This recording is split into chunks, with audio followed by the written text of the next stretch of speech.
하지만 좀 한번 기다려 주십시오.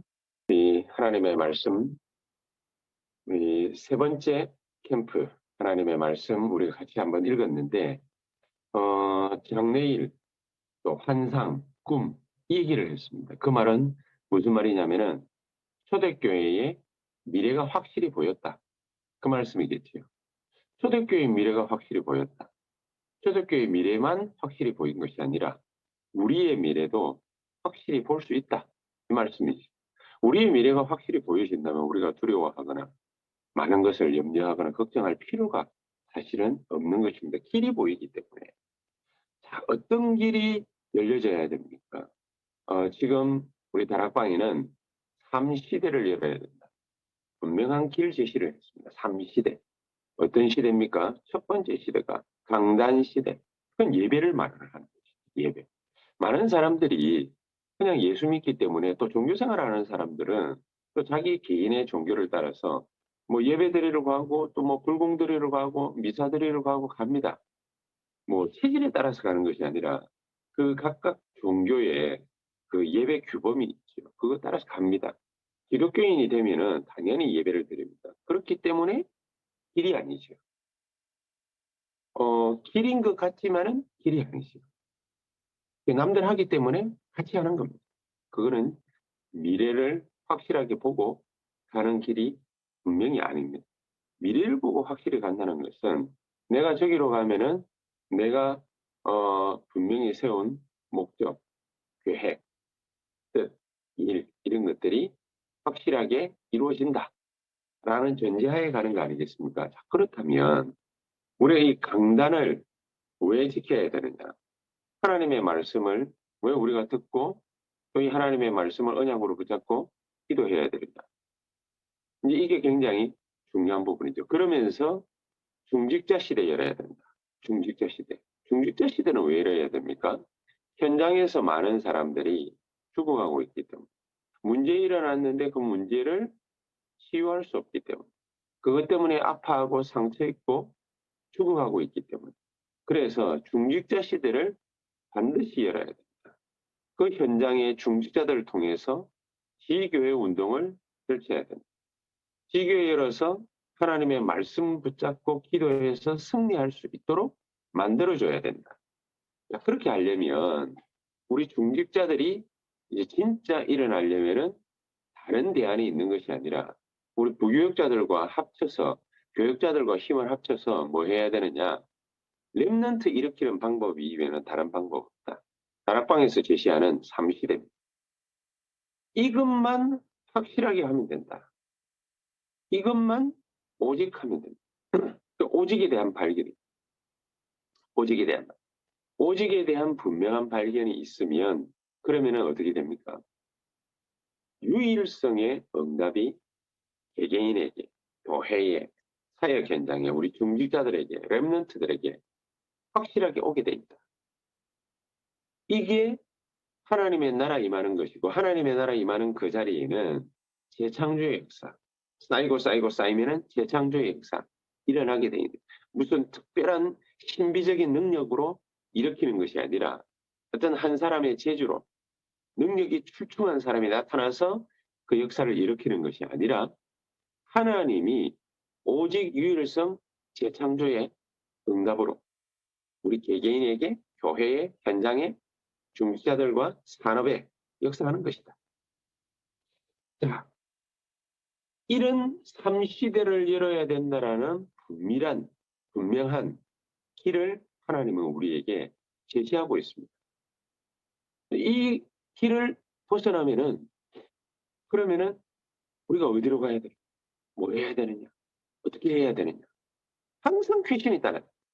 항상 퀘션. 그래서 하나님이 우리에게 기도의 비밀을 주셨는데 한 단어, 한 문장 이거를 붙잡고 기도해라. 이 확실한 기도의 비밀이죠. 이 기도의 비밀, 이 기도가 세팅돼야 돼요. 저와 여러분들이 오늘 이 새벽에도 말씀 붙잡고 기도를 하는데 한 단어, 한 문장 이게 우리의 마음에 심겨져야 돼요. 이게 우리 마음에 심겨져요.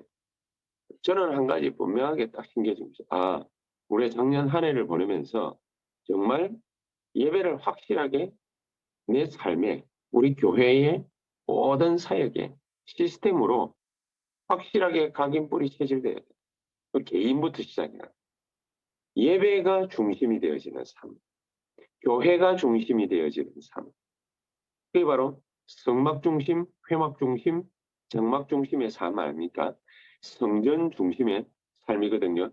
구약식으로 표현을 하자면은 교회 중심, 말씀 중심, 기도 중심, 강단 중심. 이게 확고하게 되어져야 돼요. 그래야 우리 개인이 기도하는 것이 힘있게 되어지는 것입니다. 개인이 열심히 기도하는 것보다도 하나님의 말씀을 정확하게 기도 비밀이 있어서 정확하게 따라가야 돼요. 이 흐름이 있습니다. 말씀에도 흐름이 있습니다. 그래서 강단 말씀을 갖다가 듣는 것이죠. 강단을 중심으로 삶을 살아가려고 하는 것이죠. 이 흐름이 있기 때문에 흐름을 반드시 따라가야 돼요. 하나님의 말씀의 흐름을 쫓아가야 되는 것이죠. 자, 그러면서 우리가 전도를 그냥 열심히 하는 것이 아니라 밖에 나가서 막 캠프하고, 오늘 제목이 세 번째 캠프인데, 우리 캠프 이러면은 다락방에서는 뭐 무조건 현장 가가지고 전도하고 시스템 세우고 막 이러는데, 시스템 세우러 나가는 캠프도 해야 되지만은 시스템을 미리 만들어 놓고 전도 현장 가야 돼. 전도 현장에 시스템부터 세워놓고 전도해야 돼. 전도의 비밀이 바로 이겁니다. 세팅이 되어야 되는데 시스템화 되어야 돼. 뭐가 시스템화 되어야 되냐면 138 갈보리산 감남산 마가다락방, 여기에 대한 언약이 분명해져요. 이 언약 붙잡은 120명이 마가다락방에 모여서 14절에 보니까, 사도행전 1장 14절에 보니까 뭐가 되어졌습니까? 오히려 전혀 기도에 힘쓰더라. 바로 이 부분이 되어진 것입니다. 이 기도의 비밀, 이 기도가 세팅된 것이죠. 그리고 말씀의 흐름을 분명하게 쫓아. 예루살렘 떠나지 말고 아버지께서 너희에게 약속하신 거, 그거 기다려. 그 말씀, 그 약속 의지하고 붙잡고 기다린 것입니다. 그 말씀이 세팅되어져. 말씀의 흐름을 정확하게 쫓아가는 것이죠. 그러면서 전도가 세팅되어져. 전도가 어떻게 세팅되어졌습니까? 마가다락방이라는 곳을 중심으로 하나님이 성령의 불같은 바람 같은 역사, 그걸 일으킨 것입니다. 전도가 세팅되어져.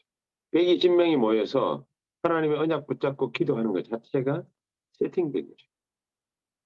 이게 예수님으로부터 사사받은 것도 아닌데 사도 바울은 이걸 정확하게 알아가지고 사도행전 13장, 16장, 19장 가기 전에 가는 곳마다 전도 안 될 때 확실하고 분명하게 하죠. 사도행전 13장에는 어디로 어떻게 가야 될지 모르니까 그게 분명해질 때까지 기도 세팅, 말씀 세팅, 전도 세팅 확실하게 하고 나갔어요.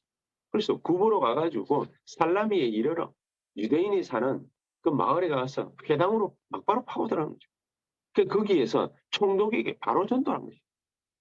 총독을 사로잡고 있던 귀신 막바로 쫓아내버리고, 뭐 갈등하고 자시고 할 필요가 없는 거죠. 미래가 확실하게 보였다. 길이 확실하게 보였다. 사도행 16장에는 아시아에, 소아시아에 가서 말씀 증거를 하는데 일이 이것도 안 되고 저것도 안 돼요. 전도문을 막았다. 하나님이 그렇게 표현을 하고 있습니다. 그러니까 사도 바울과 바울팀이 하나님 앞에서 간절히 그날 밤에 기도를 했는데, 기도하자마자 그날 밤에 환상 중에 길이 확실하게 보여. 마게도냐로 가라. 마게도냐 사람 하나가 오라고 하는 거죠. 그거를 또 혼자서 맞다 이러고 간 것이 아니라 팀들이 같이 얘기가 되어진 것이죠. 소통되어져요. 포럼하게 된 것이죠. 이게 하나님의 제시하시는 길이 확실하고 분명하다. 이렇게 딱 되어지니까 그 길을 정확하게 간 것이죠. 사도행전 19장에는 방황하는 이 예수 믿는 사람들 보고 마가다락방 체험 정확하게 하게 한 것이죠. 자, 이렇게 되어지니까 로마로 가야겠다. 사도 바울은 미래에 뭐 해야 될지 정확하게 그 길이 보여진 것이다. 이거 하는 것이 바로 RUTC죠. 이 훈련시켜서 현장으로 내보내는 게 가르치시죠. 그래서 237 살리고 5천 종족 살리려고 하는 것입니다. 그렇기 때문에 우리에게 가장 먼저 되어져야 될 것, 오직 유일성 재창조. 한마디로 얘기하면 오직을 먼저 딱 찾는 것입니다. 기도가 세팅되어져야 된다. 말씀이 세팅되어져야 된다. 전도가 세팅되어져야 된다. 전도는 하는 것이 아니라 되어지는 것이기 때문에 이것부터 세팅되어져요. 기도에 대한 확실하고 분명한 세팅. 기도의 비밀이 개인이 있어요. 그렇죠? 말씀의 흐름이 확실하게 보여져야 됩니다. 그거 쫓아가야 돼요. 그래서 처음에는 뭐가 뭔지 잘 모를 수 있습니다. 저도 처음에는 뭐가 뭔지 잘 모르겠더라고요. 계속해서 말씀을 듣다 보니까 한 단어 한 문장을 찾으려고 계속해서 노트 필기하고 그거 가지고서 묵상하면서 한 단어 한 문장 찾고 계속 써머리합니다. 그거 하다 보니까 말씀의 흐름이 딱 보여요. 아, 이렇게 가면 되겠구나. 말씀의 흐름이 보이면 이게 맞는지 안 맞는지 뭐 누가 가르쳐 주는 것도 아니고 말씀의 흐름을 계속 쫓아가려고 계속 메시지 듣고 강단 말씀 쫓아가고 이러니까 하나님이 정확하게 이제 맞구나 라고 보여주시는 거예요. 그러면서 전도 세팅, 전도 세팅, 시스템화하는 것입니다. 전도하러 나가기 전에 사람들이 전도되어져서 왔을 때에 예배를 통해서 말씀을 정확하게 알아나가야 되니까 우리가 이 예배를 갖다가 정확하게 세팅을 합니다. 주일 예배, 또 토요 집중, 그러면서 수요 예배, 새벽 기도, 그 말씀을 갖다가 흐름을 쫓아갈 수 있도록 예배부터 세팅을 정확하게 딱 하는 거예요. 그러면서 이제는 중직자 중심으로, 우리 랩런트 중심으로 랩런트들도 이제 각각의 부서 세팅하는 거죠. 세팅을 갖다가 하나씩 하나씩 유초등부부터 중고등부 예배가 세팅되어지고 있습니다. 예배가 세팅되어지고 있습니다. 이게 분명히 세팅되어져야 돼요. 조직화되어져야 돼요. 예배가 구성이 정확하게 딱 되어져요. 이렇게 되어지면은 우리 중직자들을 통해서 현장의 지교육 운동 이것까지 정확하게 세팅되어지는 거죠. 우리가 오직을 딱 찾는 거죠. 오직을 정확하게 딱 찾으면 유일성의 응답과 재창조의 역사 같이 오게 돼 있습니다. 오직 유일성 재창조를 동시에 발견하고 동시에 누리는 것입니다. 하나님 나라 임하고 마귀의 나라가 깨어지고 성령 충만의 역사가 벌어지게 돼 있습니다. 그러면서 분명한 길 제시가 딱 되어지면은 동시에 그것을 오직 유일성 재창조 이거를 동시에 딱 보고 도전하는 것이다. 도전하는 것이다. 사도행전 2장 43절에서 45절을 보니까 초대교회는 전 재산을 하나님 앞에 헌금으로 내놔. 바나바 같은 경우에 사도행전 4장 32절에서 37절을 보니까 바나바 같은 경우에 전 재산을 갖다가 들여서 도전을 하는 거죠. 그게 뭐 우리가 무슨 뭡니까 뭐 헌금을 갖다가 뭐 무조건 내야 된다. 지금 이 말이 아니라 동시에 보고 동시에 도전하는 거죠. 하나님이 이거를 정확하게 보고 우리가 움직일 수 있도록 말씀으로 역사하는 것이죠. 이것을 보고 움직이고 이것을 보고 우리가 가는 것입니다. 문제가 만약에 중간에 탁 왔습니다. 그러면은 이게 세팅되어져 있지 않으면 대부분의 사람들은 당황합니다. 그리고 사람은 원망하고 지적하고 이게 분열하는 거거든요. 분쟁하는 거거든요. 결국에는 그렇게 해가지고 멸망 안 당하는데 멸망당하는 것처럼 계속해서 실패를 거듭하는 거죠. 그런데 이게 딱 세팅되어져 있지 않습니까? 우리 개인이 삼시대 이게 확실하게 딱 꽂혀 있지요. 개인은 기도 비밀, 말씀 비밀, 또 전도 비밀 이게 딱 세팅되어 있지 않습니까? 그러면은 문제가 다오면 그 문제 속에서 하나님 주시는 답을 정확하게 찾아낼 수 있어요. 이 비밀을 가져야 돼요. 이것이 세팅되어져요.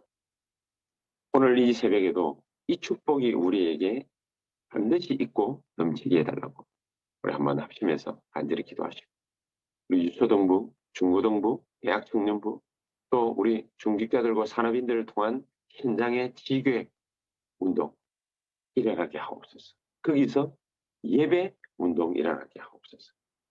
전도 운동 일어나게 하옵소서. 기도와 치유 운동 일어나게 하옵소서.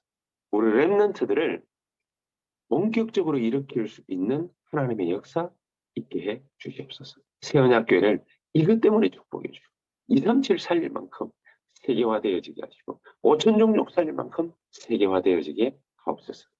우리 아마 통성으로 합심해서 한 1, 2분간 간절히 기도하신다. 우리 또 교회와 개인과 사역과 산업, 사업 놓고 간절한 마음으로 한 15분 기도하시다가 또 자유롭게 퇴장하도록 하겠습니다. 기도하십시다.